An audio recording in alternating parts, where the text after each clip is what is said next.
Hello everyone, welcome to TeachersIAS. Hoping your preparation is going good.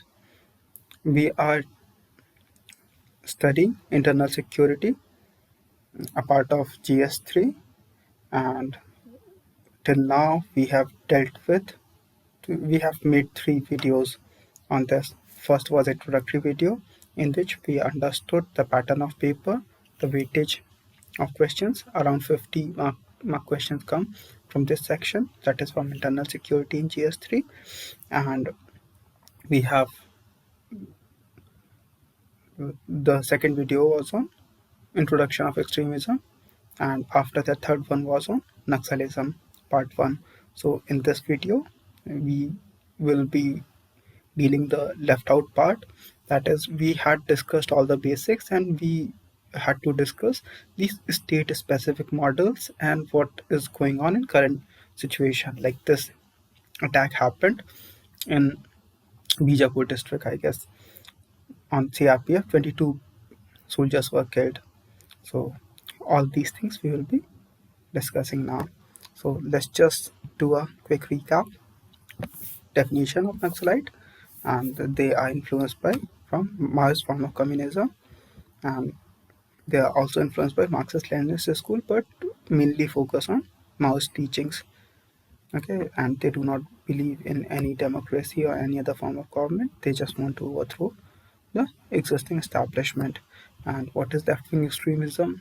We dealt about, we discussed about this story of Naxalbari movement, Bimal Kisan, and that youth who got order from court, but Zamindar wouldn't allow him to take possession of that land. So Kanu Sanyal and Charu Mazumdar supported them, like Bimal and other farmers, and in this way, this revolution or movement took place, and government took some reforms, and the situation was brought under control. But after that, some people, they formed AICCR, that All India Coordination Committee of Communist Revolutionaries within CPI, and after some time they got separated and formed CPI Marxist Leninist. It uh, CPI ML again went into, like, it was again divided into two parts. One is People's War Group, another is Maoist Communist Center. People's War Group, it operated in Andhra Pradesh, and Maoist Communist Center, it operated in Bihar.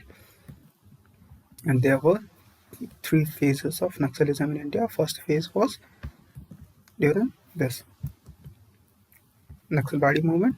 Second was uh, like period of hibernation, and government took some reform measures, so they had to go underground. And after that, emergency also happened, so government was way too strict for these people to do something during Indira Gandhi's time. So it was period of hibernation, and again in 2003-4, they People's War Group and Maoist Communist Center, it again merged into CPI-M, that is Maoist. And after that, this resurgence came, and in October 2003, they blew Chandrababu Naidu's car, but luckily the CM escaped while he was visiting to Tirupati temple. On the way, his car was blown, and he escaped. And after that, he took so many steps that ultimately Naxalism was uprooted from Andhra Pradesh. And causes of Naxalism, we discussed alienation, failure of land reforms, forest loss, displacement and forced evictions, and inequality, exploitation and social oppression, and lack of infrastructure, employment opportunities are not there, and inconsistent measures of government. So basically, government doesn't reach uh, in these areas. So, and these are very underdeveloped areas. So they go to the government which exists for them, that is Maoists. And malgovernance or poor governance, and there's unholy nexus between bureaucrats, politicians, and industrialists and extortionists. They all are running some kind of business and making money. And what are aims and objectives of Maoism? We have derived it from the CPIM constitution, and there are Article 4 and Article 6. Article 6 says that anybody, 16 years of age can become its member. Article 4 defines immediate aim of Naxalism in India. That is, they have to accomplish this new democratic revolution in India by overthrowing imperialism, feudalism, and bureaucratic capitalism. And the long-term goal, as described in their constitution, is state capture. Feature strategies, three-pronged strategy they use, which was given by Mao. First is secure your base area, second is a steady expansion, and guerrilla wars or guerrilla attacks on armed forces, capturing like weapons and trying to lower their morale. At this second stage, they do not have any intention to capture territory, and this capturing of territory will be in the third stage when the morale of armed forces is very low. Reasons for survival: illegal mining, extortion, everything needs money to go on. Like in Afghanistan, Taliban used to sell these drugs and all to keep their movement afloat, and they were making good money. So these people also make good money by extortion and illegal mining. And other reasons for survival are inefficient implementation of welfare policies. Policies do not reach. The benefits of welfare policies do not reach. They are pocketed by other people like politicians and middlemen. And there is lack of coordination between various forces, and the criminal justice system of India is slow. And in these areas, it is way too slow, and kind of it is non-existent existence. So, and these guys, these Maoists, they do instant justice. They set up kangaroo courts, and they will just pronounce the judgment. They will hear both the sides and they will pronounce the judgment, and their judgments are very brutal. And if you want to see, you can just search about it in YouTube or Google. You'll get plenty of videos are there. And what are key strengths of Maoists? The intelligence network is good. Authority is default to local commanders, and they can quickly readjust their strategy. In case of security forces, there are for 4 to 5 security forces at least operating, and uh, all the forces have different structure. Some are reporting to state, central forces are reporting to home ministry, and sometimes there is different parties government.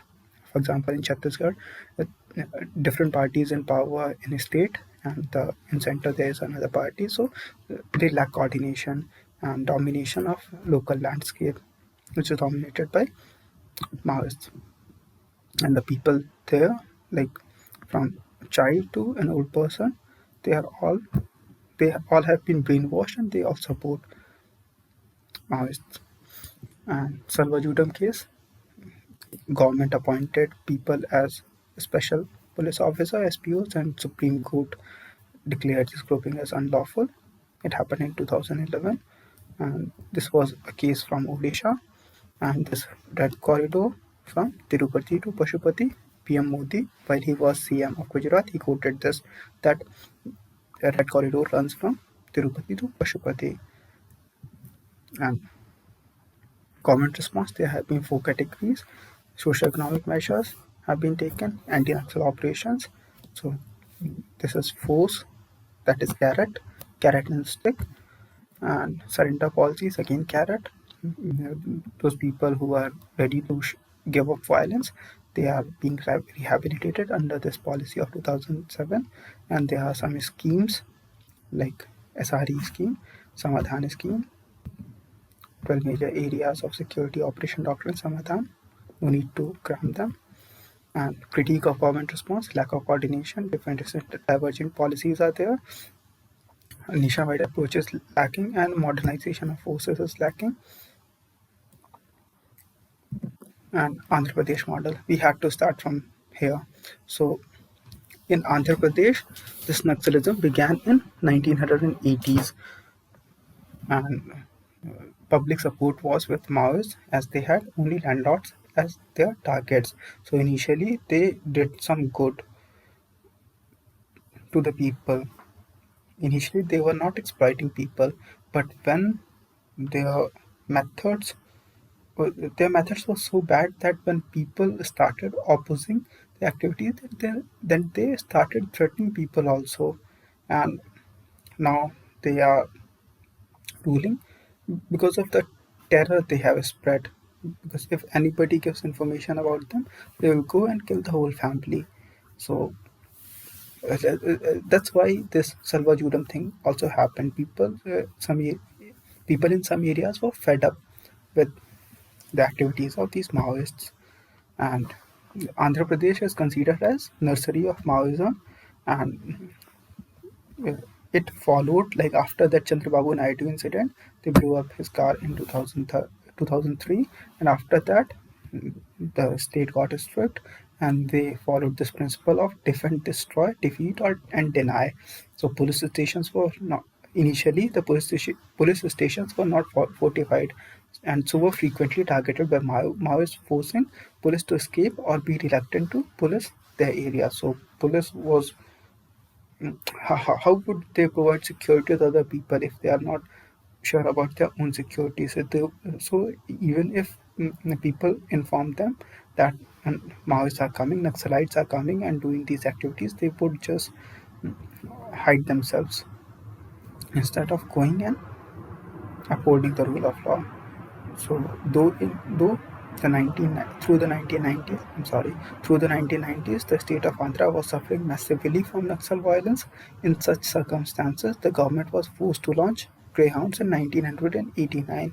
It is a special force, and it is very famous because this Andhra Pradesh model is the most successful model in dealing with Naxalites. So Greyhounds are an exclusive elite commando force raised to deal with Naxal issue. It carried out intelligence-based operations while police and paramilitary personnel were pushed to hold and re-establish the rule of law in the areas cleared. The superintendent of police of the region was made an integral part of the development board to take decisions on roads, etc. And this was coupled with a focus on development. A department called Remote and Interior Area Development Department was set up. So only force won't work. You'll have to use both carrot and stick, and you'll need to separate those elements first, who are like willing to shun violence, and there are some people who won't agree on any terms. So in that case, on those people, you'll have to use a stick. But first, separate like there's a saying that hawks and doves must be treated differently. So you first need to single out the hawks between them, among them, among Naxalites, and those who are ready to go for a compromise. We can get in compromise and help them resettle, rehabilitate, and for the rest we can use force. So this force succeeded in completely stopping the Naxal activities in the state. Most of the leaders of the Naxalites were either killed or forced to flee neighboring states. The government supported the Greyhounds by using local vigilante groups against any attempt by the Naxalites to mobilize the locals. And the Greyhounds also effectively used the surrendered Naxals to weed out Naxalites. So this Andhra government used all the methods, Sam, Dam, Dandabhed, to get the job done. The success of the Andhra government has not only been due to the use of greyhounds, but also due to the developmental schemes such as Janmabhoomi and joint forest management, which helped in bringing down discontent among the masses. First state to have a comprehensive surrender cum rehabilitation policy.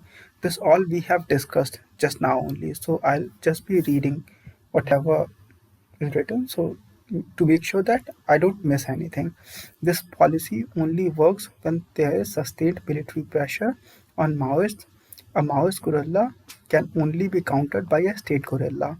When all administrative wings become focused on one job, the punch of government becomes mightier.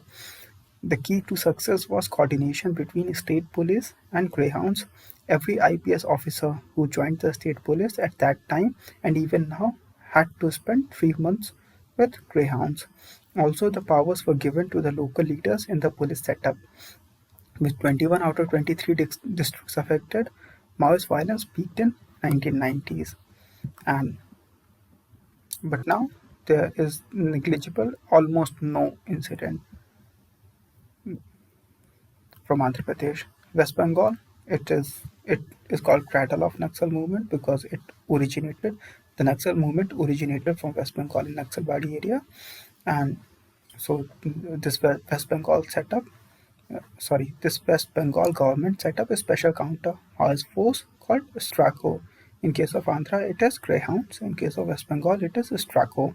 And CPM has robust network in villages because here there was left front government in Bengal, and these Maoists are also they were earlier part before separating from CPI.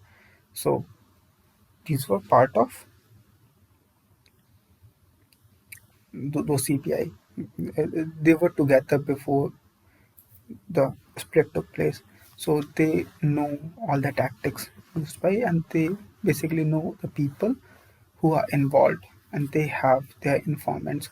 So CPM has robust network in villages. Police had infiltrated almost every dalam of CPIM,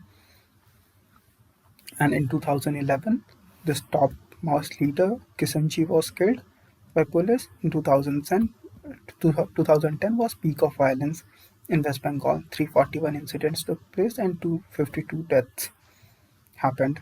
And in 2014, there was zero violence, no incidents since 2014 in West Bengal.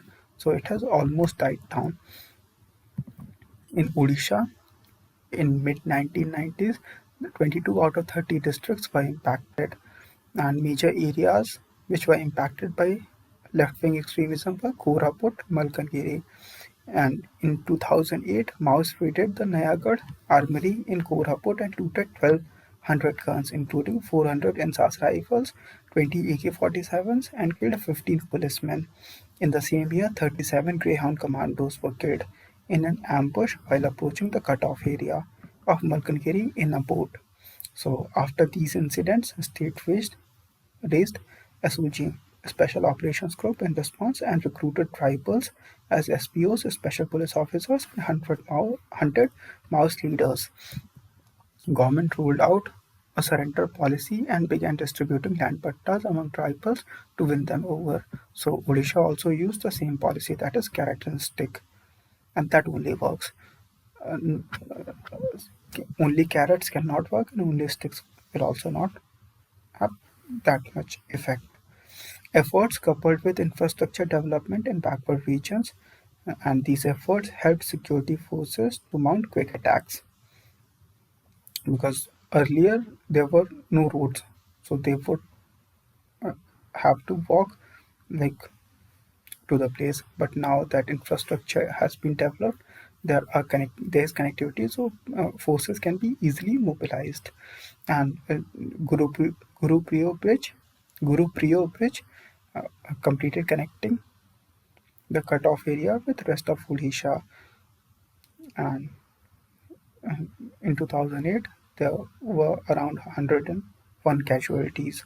So it was peak of Naxal violence in Odisha, and in 2020 there were 9 deaths. So comparatively there are very less, but there is still some Naxalism left in Odisha.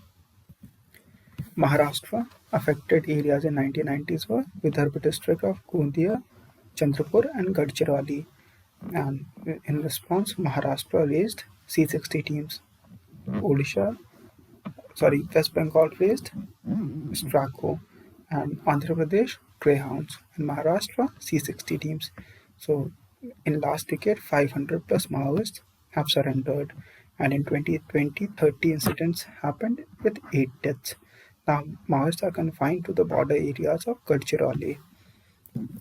Bihar affected areas were earlier entire southwestern part of Bihar and northern areas bordering Nepal because they were provided support from by the Communist Party of Nepal. They all are part of Composa together. But the Lums battled caste issues and welfare schemes by Nitish Kumar also helped, now limited to Gaya and neighboring districts.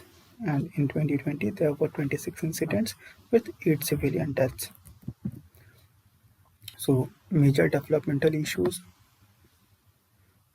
What are the major development issues? So Ministry of Road Transport and Highways, all those ministries have worked in this direction so that development can be brought, and that is the only way we can defeat Naxalism or any form of violence.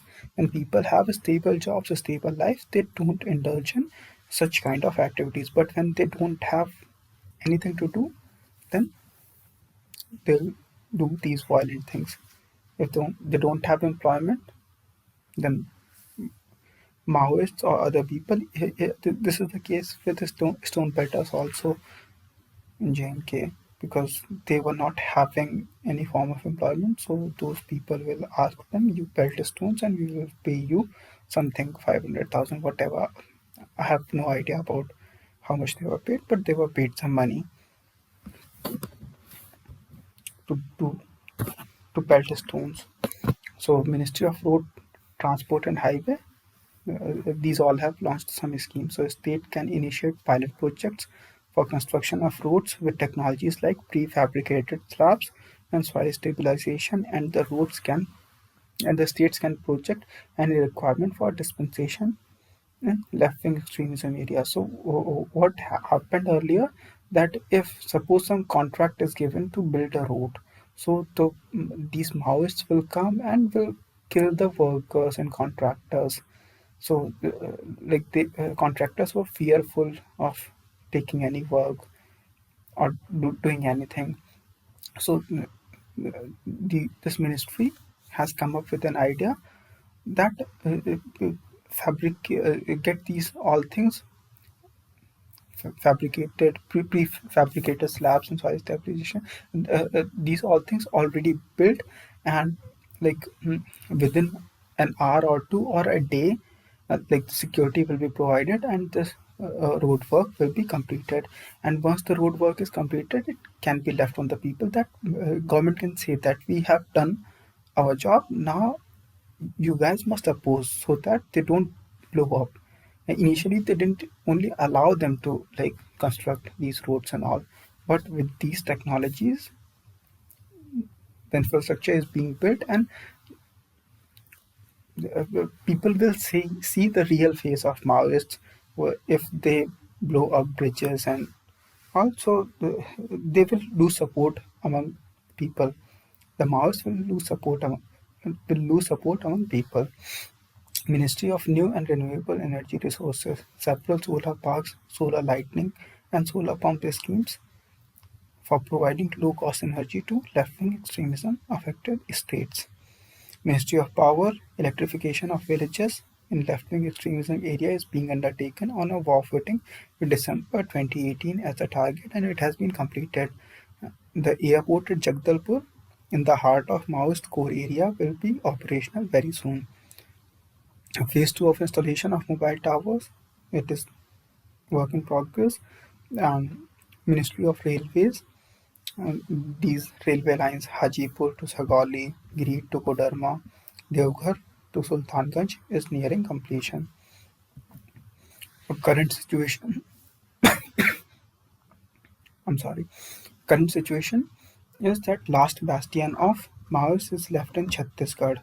Other states have largely tackled the problem.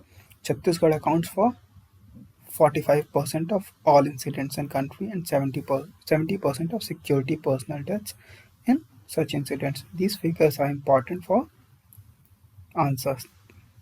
They can help fetch good marks. So this Durga Prasad, former chief of Greyhounds, he said the Salva Judam turned out to be counterproductive, and information sources have dried up after that. Chhattisgarh Special Counter Mass Force, that is DRG, District Reserve Guards, has tribal recruits from Bastar and employs surrender Maoists too. Ministry of Home Affairs, number of districts declared Naxal affected is 90, and this was 200 in mid 2000. And worst affected are only 30 districts are left. Rest have been like the situation has improved. In rest of the districts, state police played key role in obliteration of Maoism from other states. Chintalnar massacre 2010, it claimed 76 lives. Since then, Dantewada, Sukma, Bijapur axis has claimed lives of 175 security personnel in Maoist ambushes alone. So this Chhattisgarh districts, it is the worst affected region. Rest all states have overcome or are in the process and have largely tackled the problem. Center forces have numbers and training, but they have no local knowledge or intelligence, and only local police can drive the Maoists out. Current events: April 2021, this Teklu Hill, Bijapur district in Chhattisgarh. 22 security personnel were killed in ambush between Maoists and police, and they also took hostage one Jawan of CRPF, and which was released later. 25 congressmen were killed in 2013 by Maoists.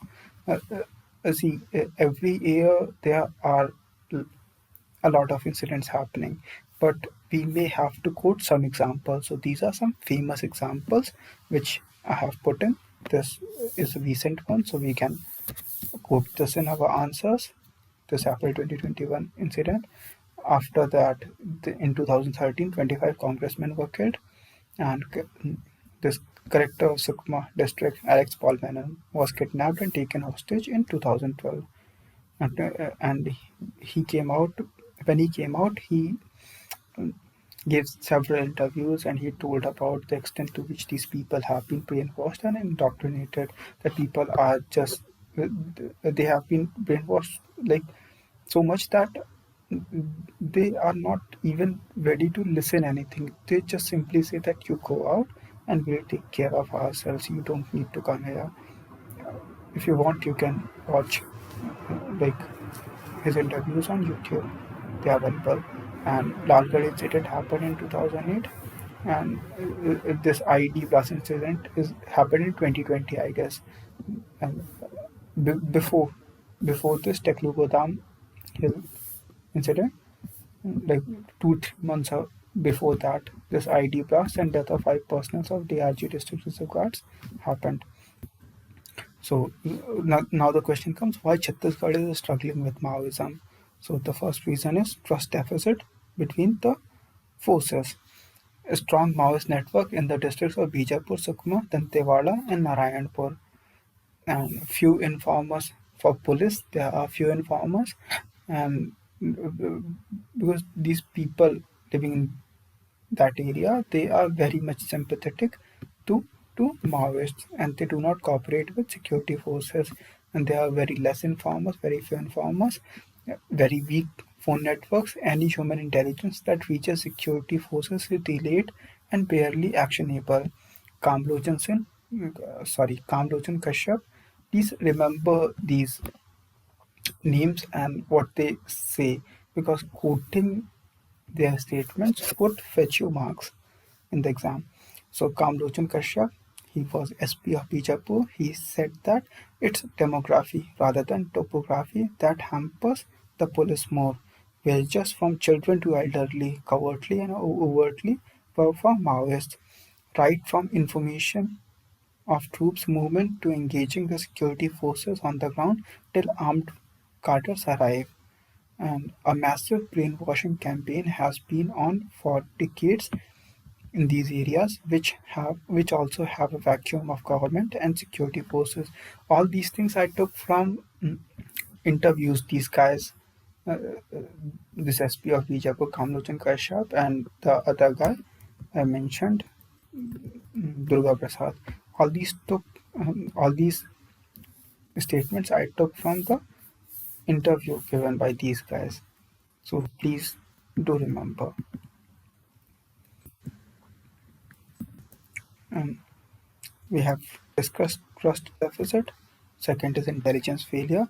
Camps have turned Bastar into a war zone, the most militarized place in India.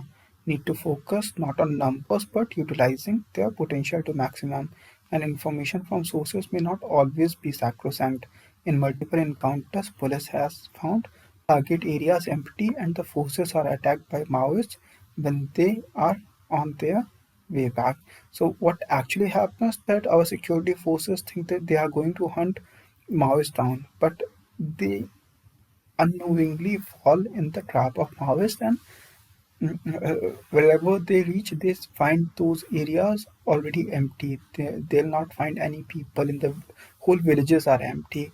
And after they have walked a long distance, carrying their ration, their weapons, and all, after they have walked a long distance, and when they are returning, they are attacked by Maoists, and it becomes difficult for them to fight.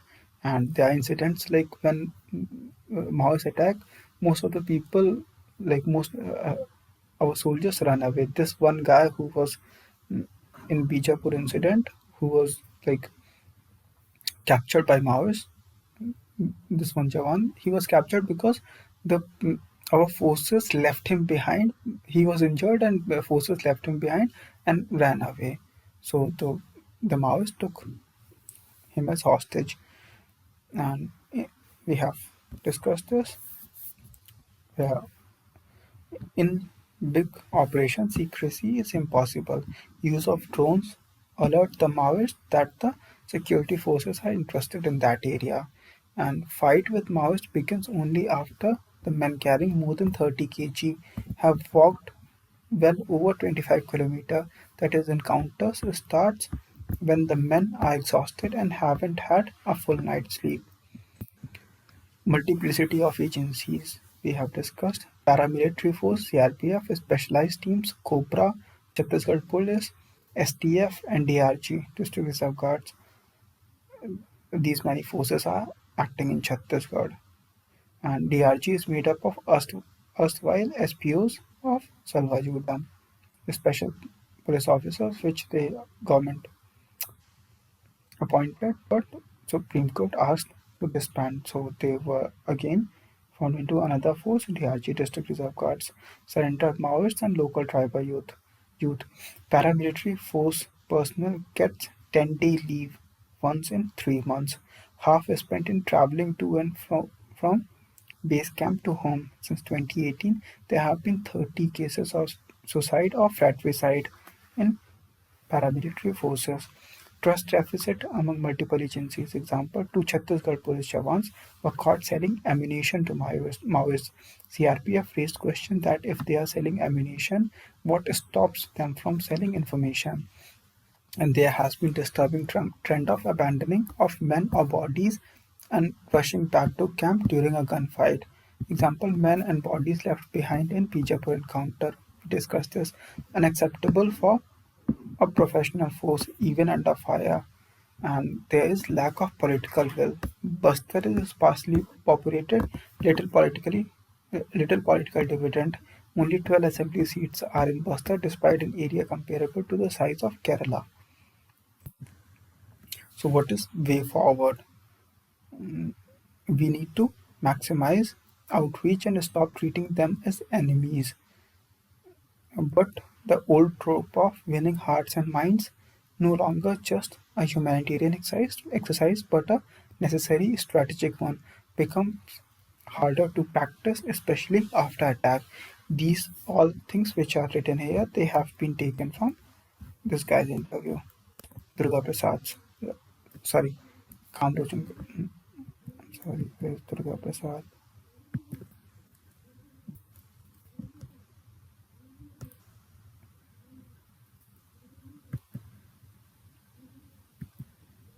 Yeah, that Bijapur SP. Please check the name. I can't find it. Okay, so this is all told by him. Villagers need veterinarians for their cattle health camps and outreach through agriculture. If government doesn't exist for them, they go to the one that does. That is Maoists. Maoists have mastered the art of exploiting the grey zone areas. That is, interstate borders and jungles have always been the preferred hiding space for Maoists. The states must do more to synergize their efforts by launching coordinated operations, thereby denying Maoists any space for maneuverability. These efforts need to be supplemented by well-crafted development schemes.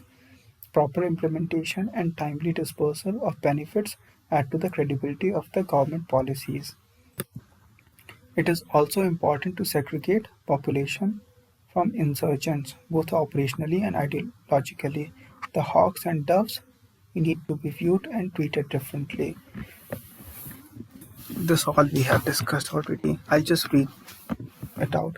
Indian counterinsurgency has to work with a dual objective of defeating the insurgents militarily and fully quell the insurgent impulses. This will need institutional overhauls.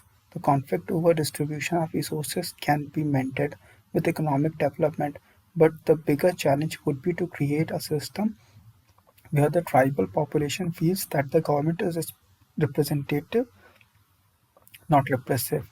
Opening negotiation channels and policies like surrender and rehabilitation can give such a representative sense to the rebels that the government cares for them if the rebels are willing to shun the violent path. Lastly, the asymmetry in the distribution of power cannot solely be ironed out by just economic policies. It is critically important to create a system where the distribution of power is not controlled by the traditional elite. This inequality thing, this failure of land reforms is majorly responsible. So we need to sort this thing out. There's this new concept of urban Naxalism. There was one question also on this. So, what is urban Naxalism? It is a phenomena where educated individuals living in cities provide legal and intellectual support to the Naxalites, and their modus operandi is they operate through frontal organizations. It is like legal democratic organization which provides intellectual support to the Naxals, and they are difficult to be branded as an outfit by the state. Characteristics of urban Naxalism are interference in judicial processes, and stigmatizing native culture, indoctrination, and hampering economic development.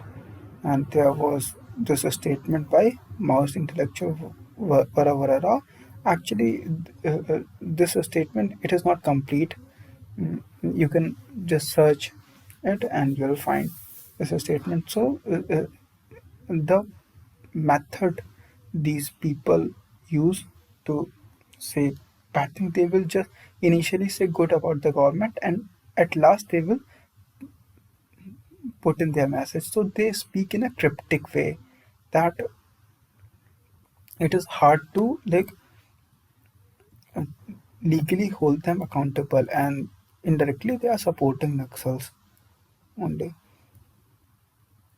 So this is the end. These are previous year questions. In 2020, what are the determinants of left-wing extremism in eastern part of India? What strategy should government of India adopt to counter the threat in the affected areas? So determinants we have read. You can write this question, I guess, very easily.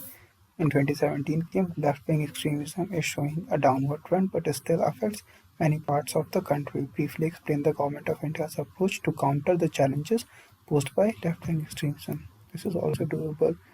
2015, the persisting drives of the government for development of large industries in backward areas have resulted in isolating the tribal population and the farmers who face multiple displacements. With Malkangiri and Naxalbari foci, discuss the corrective strategies needed to win the left-wing extremism doctrine-affected citizens back into mainstream of social and economic growth. So, what things can be suggested to bring these people into mainstream? So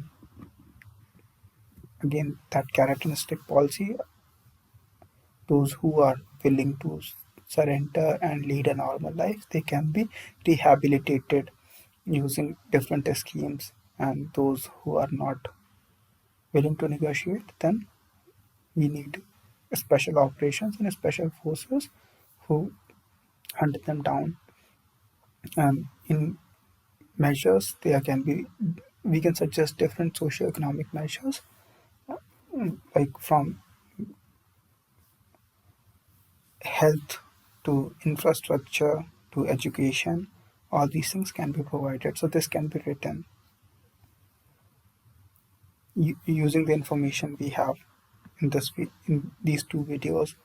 Article 244 of the Indian Constitution relates to administration of scheduled tribe areas and tribal areas, analyze the impact of non-implementation of provisions of fifth schedule on the growth of left-wing extremism. So uh, these are special areas on the fifth and sixth schedule. So some special form of mechanism exists for them. And if we don't implement, if we don't provide them autonomy, which they are entitled to, and for these fifth scheduled areas only, we passed this PESA Act, Panchayati Raj Extension to Scheduled Areas, I guess 1996, to extend Panchayati Raj in the tribal areas so that they can do this self government and the development can happen and the people can be brought into the mainstream. That's the end. So if you like this video, please do subscribe my channel and please like, share and comment whatever improvements you want me to make, and I'll try to inculcate in the next video. Thank you for watching. Have a good day.